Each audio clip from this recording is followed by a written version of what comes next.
Hey everybody, I hope you all are doing well and welcome back to Michael's Matters. Now, of course, as per usual, I am Michael. Hi and hello. And today I wanted to cover some of the most persistent myths of urban legends that are so prevalent about Social Security.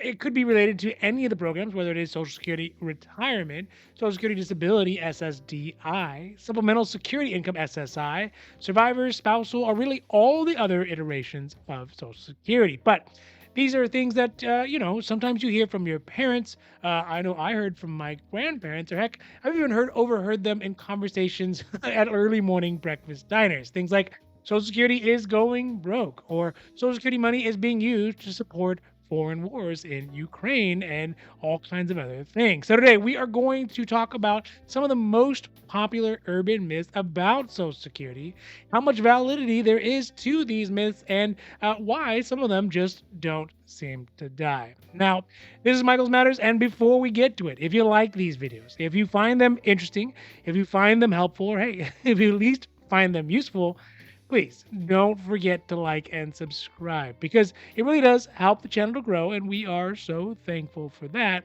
But also because you can get updates when our newest and most informative videos become available.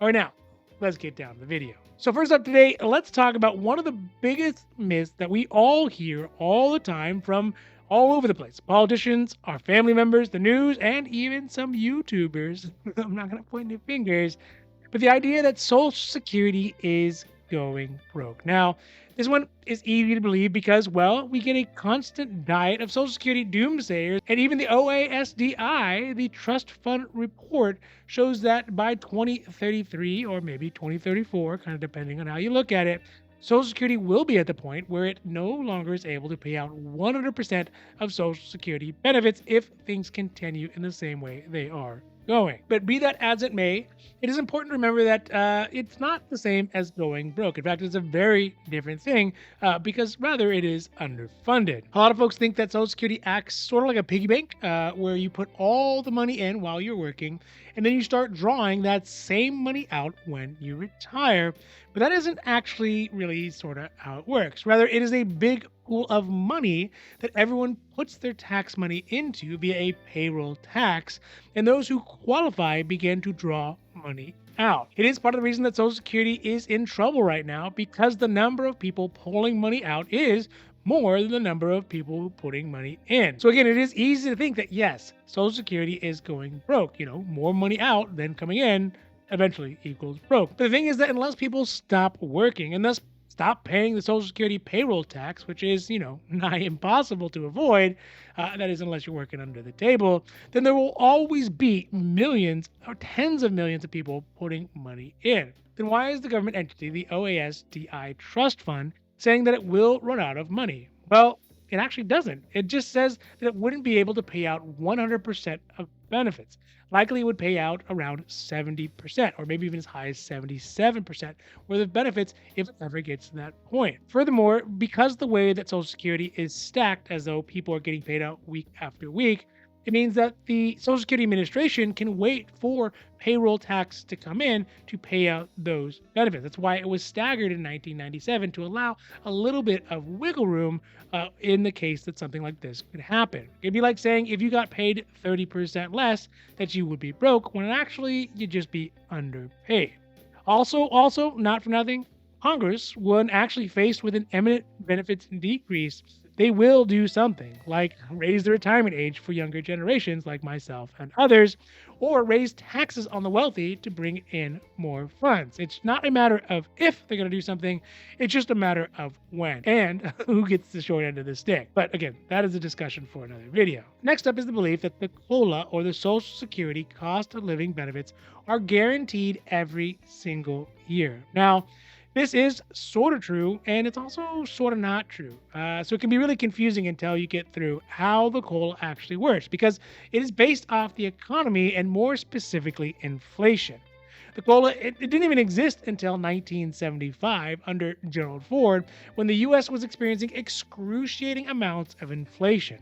And even then, it took a literal act of Congress to get implemented. But what it did do is that it included legislation that would ensure that folks on Social Security benefits would get an increase to their benefits every year to keep up with the rate of an inflation. And at this point, on average, most years it goes up between 2 and 3%. But some years it can go up as high as 14%, like in the 80s, or even recently as high as 8.7% last year in times of extreme inflation spikes. This is because the COLA is calculated based off the inflation or an inflation metric called the CPIW, which is not the general inflation numbers that we see in the news or when Jay Powell comes on TV, but it is related. And although it tends to be lower than the general inflation numbers, which ultimately mean that people who have Social Security benefits with increases that are tied to the CPIW get an increase that is usually smaller than the actual rate of inflation. Either way, in years where there is a lot of inflation, the number goes up, but in years where there is very low inflation,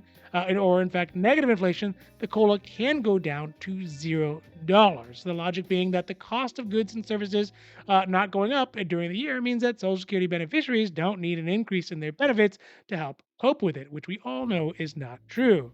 This actually did happen, having a $0 COLA recently in 2015, as well as in 2010 and 2009. So I'd say that this myth is actually true. The COLA is guaranteed, but the number can be $0. So sure, you can get a COLA in some of those years, but if it's $0, then I guess it's sort of a wash. Next up, which is a very popular myth right now, is that other government programs, really all of them have been accused, are taking money from Social Security to pay for other things like military actions or expansion for support in Ukraine. Social Security is one of the biggest, most well-funded programs in the history of the United States, maybe in the history of history. So it totally makes sense that other government programs who are always desperate for more cash to expand their own budgets would want to pirate money from the Social Security Trust Fund.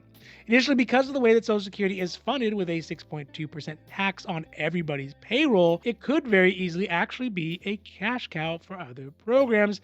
It is not really helped by the fact that the program is, realistically losing money. With that being said, it is not in reality being juiced by other programs to help support their cash flow. To be clear, other programs can borrow money from the Social Security Trust Fund, and those intergovernmental IOUs are really what lead to a lot of suspicion that Social Security is getting money taken out of it.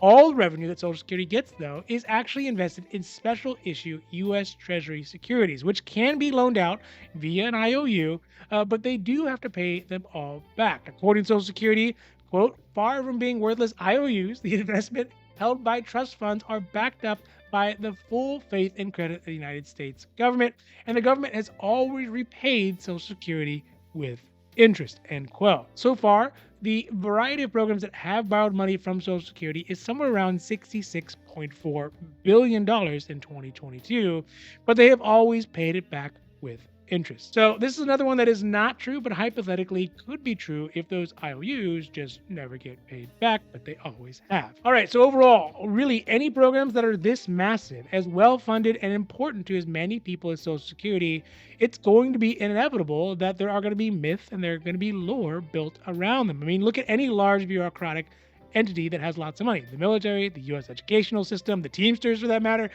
These large, well-funded organizations have all kinds of crazy legends or myths about them. And some of them are true, some of them are half true, and some of them are full-on malarkey. I learned that one from Uncle Joe. But seriously, Social Security is not doing well. It's not going to go broke, but it's not in a great place to be, able to fulfill the needs of the current beneficiaries, let alone of those beneficiaries yet to come. And that is a real, true blue problem. But if it is in dire straits, it's just because of simple math. More money out than money is coming in, and not because of any shady government deals or shadowy cabals or elite ruler cannibalizing it for their own gain.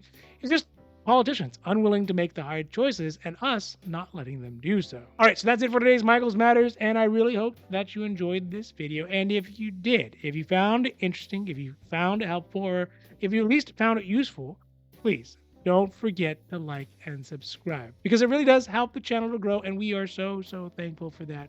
But also because you get updates when our newest and most informative videos become available. So for Michael's Matters, I'm Michael, hoping that you take care of yourselves, take care of others, and have a happy, healthy